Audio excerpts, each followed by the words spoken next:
ফেব্রুয়ারিতে অবরোধ ও কঠোর হরতাল ডেকেছে আওয়ামী লীগ। অধ্যাপক ডক্টর মোহাম্মদ ইউনূসের নেতৃত্বাধীন অন্তর্বর্তীকালীন সরকারের পদত্যাগ ও অপশাসন নির্যাতনের প্রতিবাদে আগামী 16 ও 18 ফেব্রুয়ারি হরতালের ডাক দিয়েছে আওয়ামী লীগ। মঙ্গলবার রাতে দলটির ভেরিফাইড ফেসবুক পেজ থেকে এই কর্মসূচি ঘোষণা করা হয়।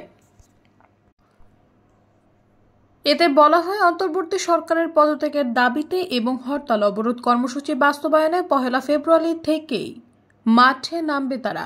ঘোষিত কর্মসূচি অনুযায়ী আগামী 1 ফেব্রুয়ারি শনিবার থেকে 5 ফেব্রুয়ারি বুধবার পর্যন্ত দাবির লিফলেট বা প্রচারপত্র বিলি করবে দলটি। 6 ফেব্রুয়ারি বৃহস্পতিবার দেশে প্রতিবাদ মিছিল ও সমাবেশ অনুষ্ঠিত হবে। 10 ফেব্রুয়ারি অনুষ্ঠিত হবে বিক্ষোভ মিছিল ও সমাবেশ।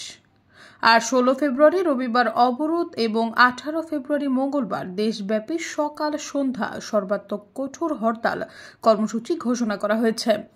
প্রেস বিজ্ঞপ্তিতে আন্তর্জাতিক অপরাধ ট্রাইব্যুনাল শেখ হাসিনা সহ অন্যান্যদের বিরুদ্ধে হত্যা মামলা সহ অন্যান্য মামলা প্রত্যাহার এবং প্রহসনমূলক বিচার বন্ধেরও দাবি জানানো হয়েছে। এই প্রেস বিজ্ঞপ্তিতে শেখ হাসিনাকে প্রধানমন্ত্রী হিসেবে উল্লেখ করেছে ক্ষমতাচ্যুত দলটি। এর আগে গত 10 নভেম্বর রাস্তায় নামার ঘোষণা দিয়েও নামতে পারেনি আওয়ামী লীগ।